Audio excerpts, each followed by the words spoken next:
Thank you, Sandra Robb, for coming through to the show today.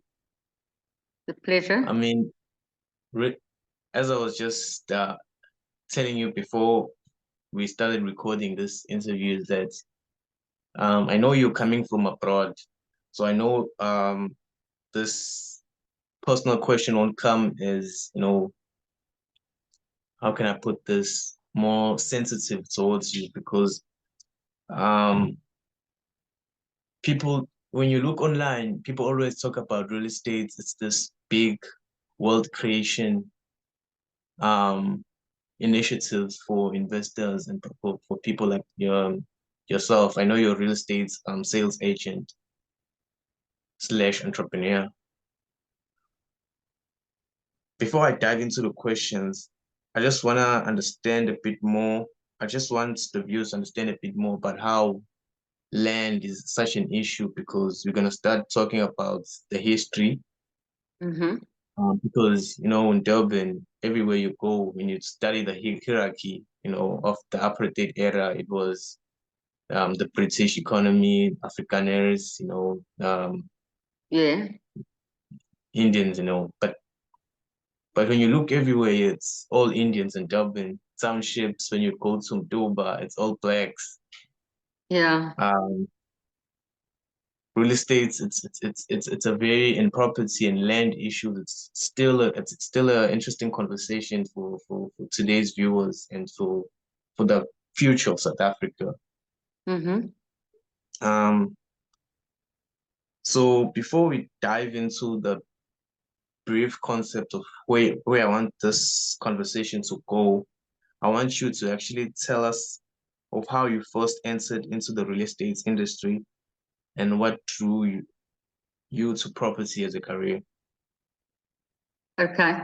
Well, I've got a decade of experience. So I started my real estate career in East London. I joined a friend of mine that had a property business, and she used to want to convince me all the time, my late, that I needed to join the property industry. So I joined in 2008, and that was when it was a global recession, and there was a global crisis, financial crash. So I started this business in the worst scenarios. So I've gone through to the really bad and I've progressed through different cycles. And that's what property business does. It might turn back into that, but it always recovers and it goes into booms and then the cycles. Okay. So this is where I started. Um, and I started because I could be quite versatile in the business I saw, and I mean I had a daughter, schooling, the normal things in life, and I thought that I can do my own working hours, etc. In hindsight, it's not really so because in the property world you work 24/7. And if you don't work 24/7, you are not going to succeed. There's no part-time positions in the property world, it's very competitive, it's cutthroat, and if you not answer your phones all the time and you're not there, you're not going to succeed. So obviously I changed my rethinking, and I proceeded and I started doing fairly well in the business. Although it was quite tough during the financial crisis, the introduction of the Consumer Protection Act started as well, which because the banks were lending recklessly before that, and people were really struggling then to pay during the crisis, to pay their bonds, to pay their debt, etc. And that's when there was the introduction of the Consumer Protection Act, which then affected the property business even more because not the banks weren't giving all those bonds that they were previously giving recklessly, plus costs, plus adding all those things to it. But I find that if you do your things consistently and stick to the basics and all the time, you will get there. And that's what I did. And then you progress then, and as a Sure. woman, you also as a woman, I didn't really feel that I had any problems in this industry because it's mainly dominant by women, the property industry. It's only lately that you see the guys coming along. It was mainly women. They say, okay, houses, homes, it's it's for women, but not so. And now we've got a variety of different people that come into the property business. Sure, Sandra. You mentioned a very interesting part. I think it was Robert Kiyosaki. In Yes, the book, the second you have your second chance. I think he mentions the parts of the markets crashing. So when the market crashes, it's the biggest opportunity now to in any business. But he was specifically talking about real estate there. He says it's the yes, perfect opportunity to come now and go attack and buy property, go attack and and invest, in your endeavors whatsoever.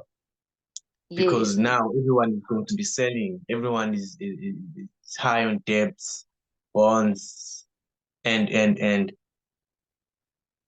yes.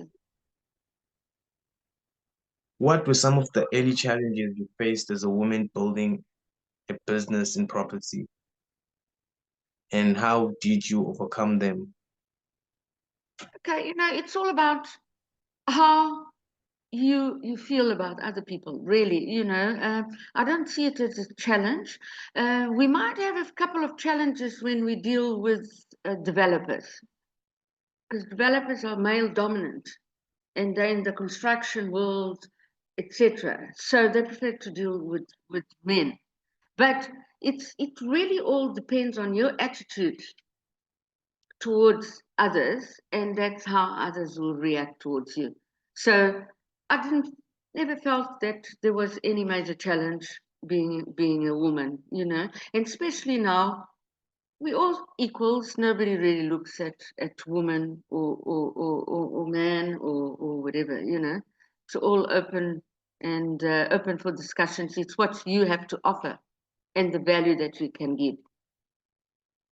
Yeah, it's a very interesting topic, Yeah, property, it's very, because very, there's a variety of issues, and we'll touch base as you ask me the question.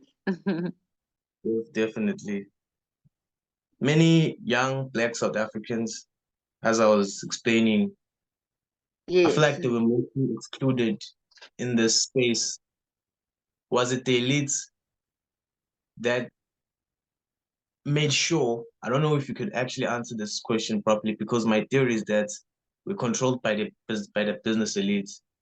We're literally working robots, and we're actually picked to choose what to eat daily. Um, when you're yes, talking about the Rockefellers, all these big industries in America that are actually telling the kids and media to eat Kellogg's, I mean, and cereal. And you think yes, that's how breakfast is a regular thing, but is it really a regular thing? So my question is, like, many blacks specifically just cannot be in reach of property, cannot be in reach of real estate because mm, they excluded you. I was having a conversation earlier with you before I interviewed you, and you told me that you're gonna be putting in I think that one of your the high school is a matric student who came from matric, right? And yes, you're mentoring him. yes, How can the access, how can a young Black South African access real estate in the beginning stages? Is it still yeah, possible? Is it, yeah, I just want to get into that. Yeah, yes. Look, it's not easy. It's not even blacks. It's whites as well. It's any color.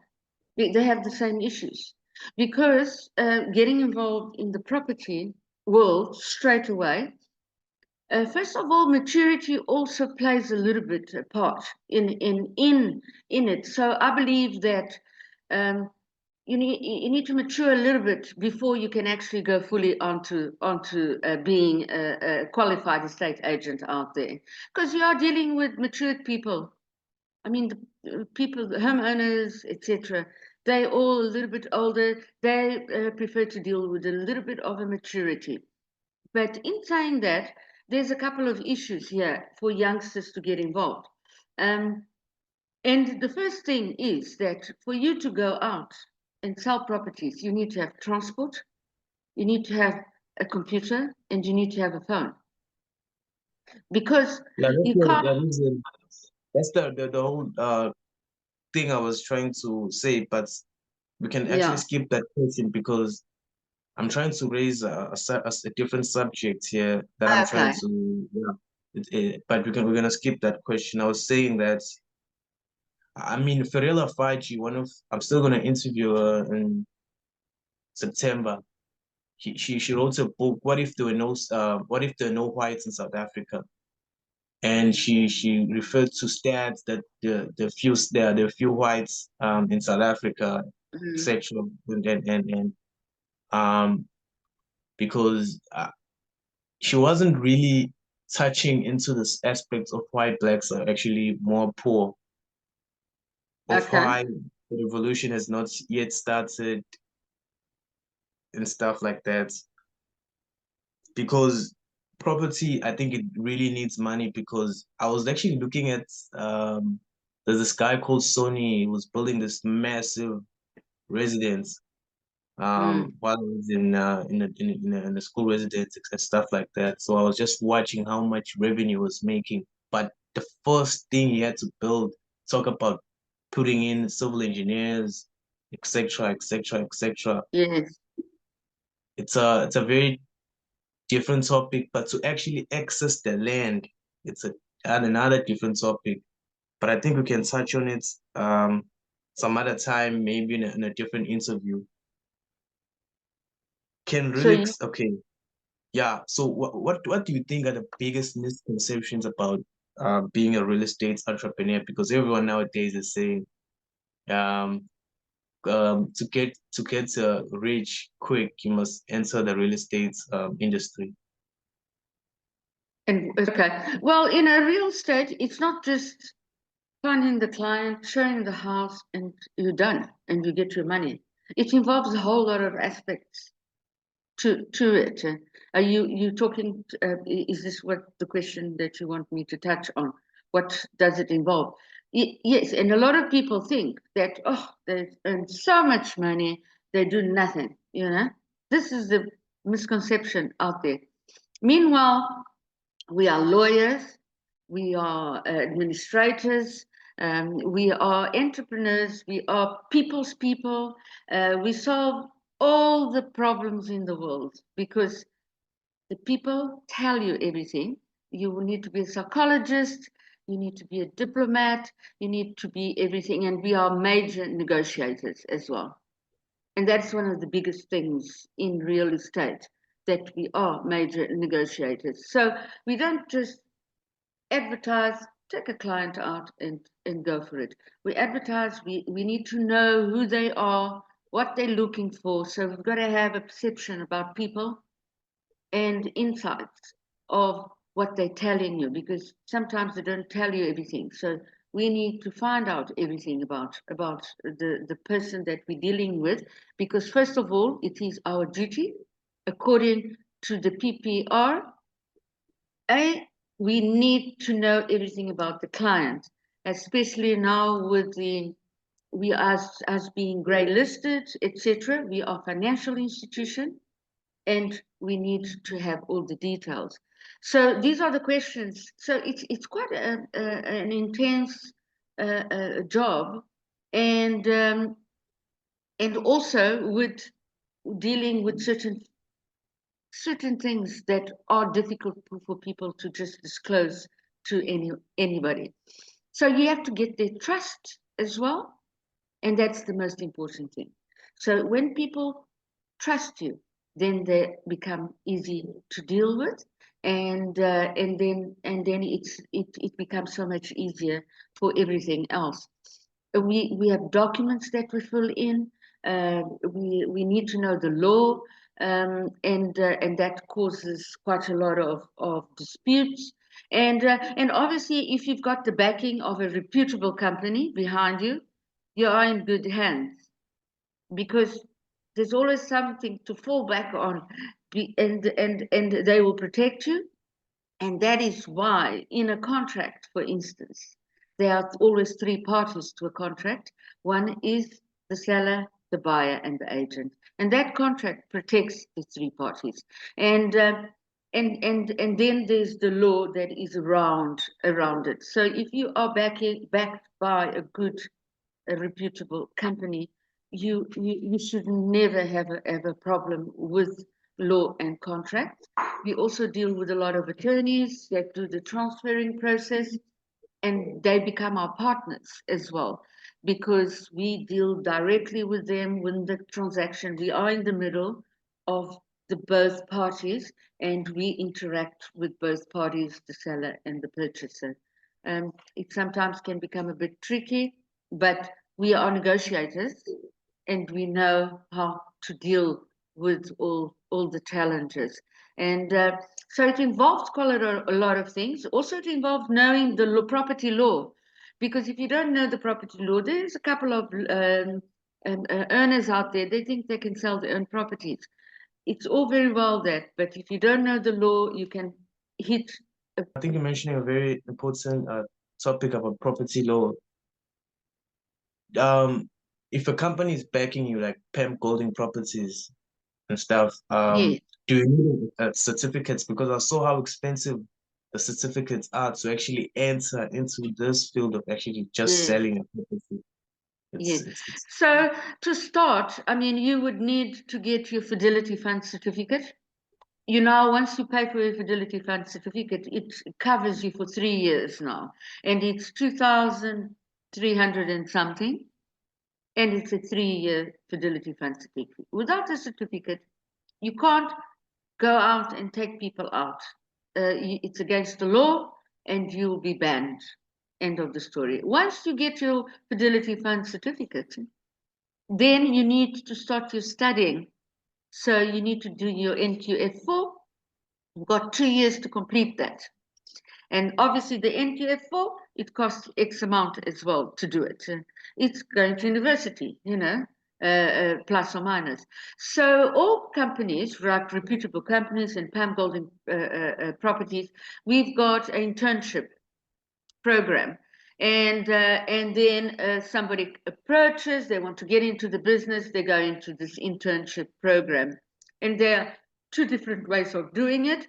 Like my assistant is doing his internship program, but I am his mentor. He works for me and he's under me. So he's doing everything with me. So he's gonna be further in the field than somebody else that's doing it on their own. There is a mentor in the company that will guide the interns, etc. But they are a little bit on their own, and they have to do then the studying. So two ways of doing that, and you've got 2 years to complete. If you don't complete it within 2 years, there's penalties that you'll pay, and it will be difficult to get back into the industry. They'll get making it difficult. It hasn't. They're thinking of changing to 1 year to complete the studying, but nothing has been promulgated yet. But there is thoughts about it. So, and that, I mean, that is a university degree, etc. I also, for people that aren't sure whether they should get involved in the property business, I've done quite a lot of shadowing for students that are in matric. They come, I don't know, maybe it's just me, but I see myself as the only one that does it. They come to me, white, black, doesn't matter, and they shadow me for a few days, and then they realize what it involves, because there's a perception out there that it's so easy. It's not easy. Nothing is easy in life, But property business is not easy, and there's a lot of hard work and things that people don't want to do. And it's back to basics. I knock on doors. I go in the streets and knock on doors and speak to people. We do everything. So it's not just being there and the phone rings and you're just taking people out. You've got to do the uncomfortable things. And we're now all on social media. So we are also doing other uncomfortable things like videos and talking to cameras and things like that, you know. We've never done that before, so we're all learning different skills as well, and that's what you need to do, and that's what the youngsters need to realize, because they've got a different perception that it's a lot of money, you know, but there's all these things that need to be done, because if you don't do everything, you're not going to succeed, because you know sometimes one thing doesn't work, but if you continue doing the others, that and that still works, and then you adapt and you change. You mentioned a very interesting point, mentorship.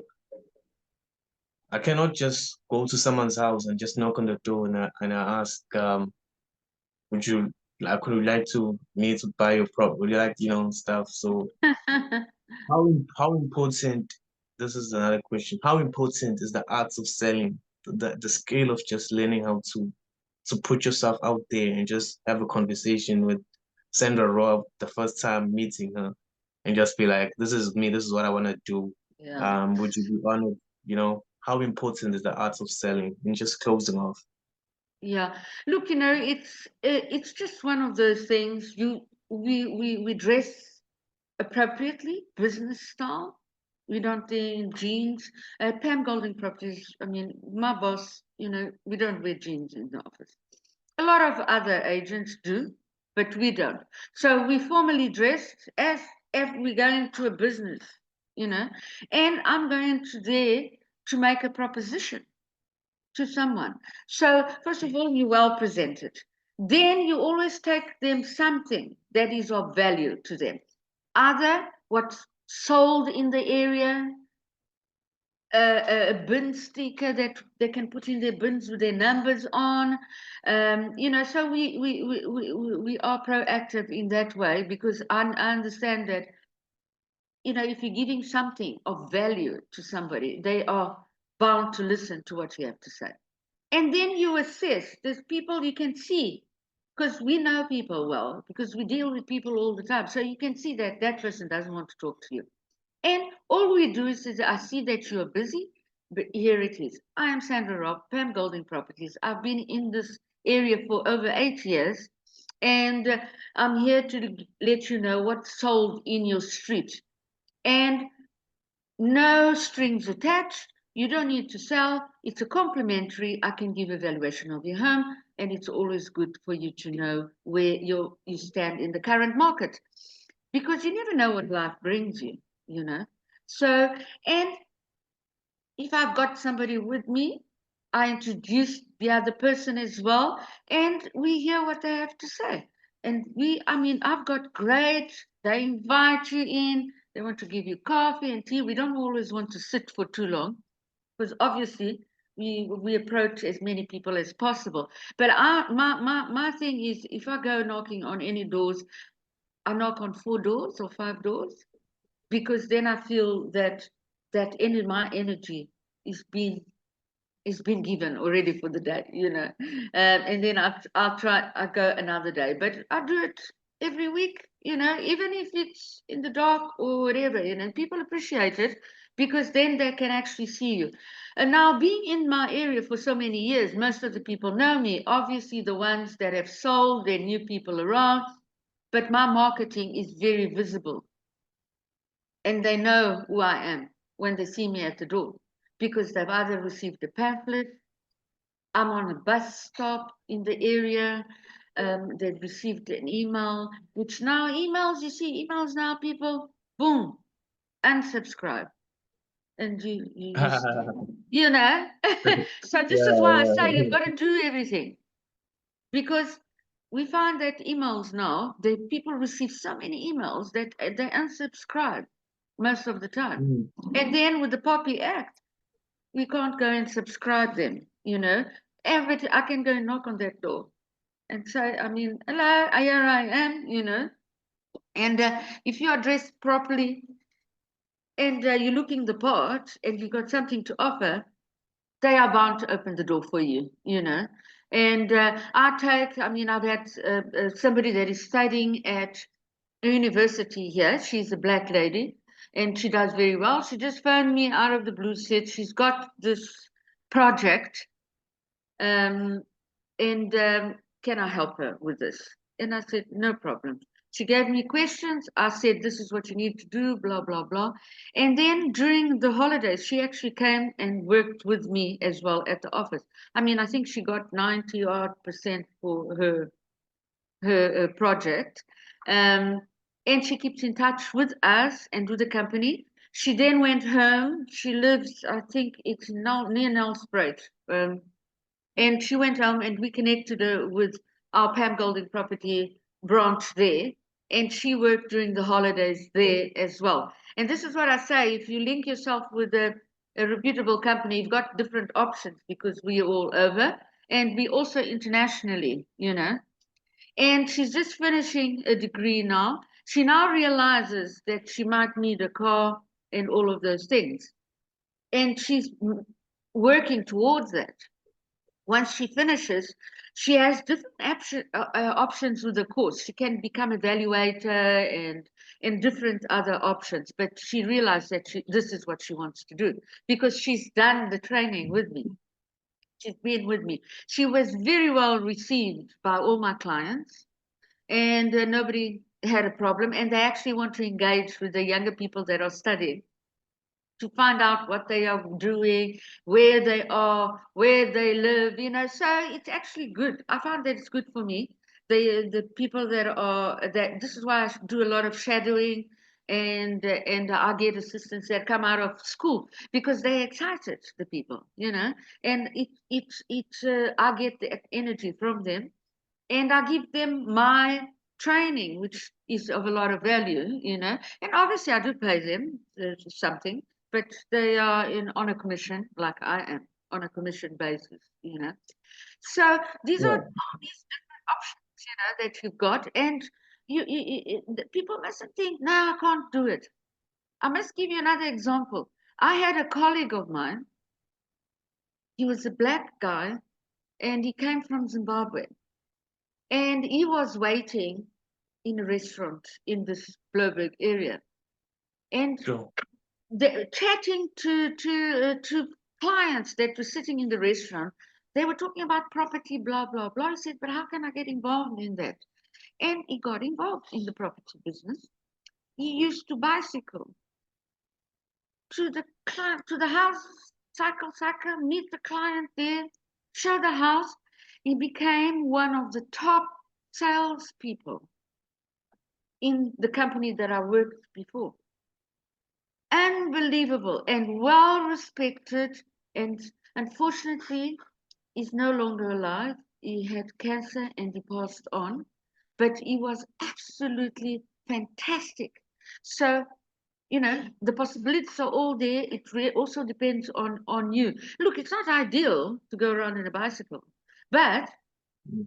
I mean, or take the Uber or whatever, you know, but you've got to start somehow, or as a friend or something, you know, and maybe in an area that you can walk, you know, because we with us in Pam Golding, in my branch, there are different types of models. Our model, we have area specific. So I work West Beach and Bloberg branch. So I canvas in those areas, although I can sell from Century City right through to Melkbos. Um, so you can be area specific, you know, etc. So you know, there you go. There are different approaches. If somebody is really keen, my suggestion to the youngsters is when they're in school, go and try out these things to see if that's what you like to do. And I always tell them, you're going to phone cold canvas and we're going to knock on the doors because those are the two most difficult things to do, you know. And if they they are okay doing that. They will be fine with everything else. Yeah. Definitely. They say ACT, action changes things. So you just have to know what you want and begin. I'm just so grateful to have this interview with you, Sandra Robb, and to the viewers who doesn't know Sandra Robb, she has over a decade. I think you started at what was the place overseas? It was the area 2008. 2008, yes. I started in 2008, and then I worked in East London, not overseas, in East London. I am Portuguese. I come from Mozambique. And so I speak Portuguese as well. You can hear my accent. And then I was in East London. I started East London. I came to Knysna. Then I did a stunt in Africa. I went to Dar es Salaam and Kenya with my late husband. He was a hotelier. And I change hats every so often because I'm also a hotelier. And then I moved to Cape Town, where now I've been over eight years of in this particular area. So the people trust me in the property business. They know me, and yeah, and I work for Pam Golding Properties. Thank you so much for coming through. Thank you very much.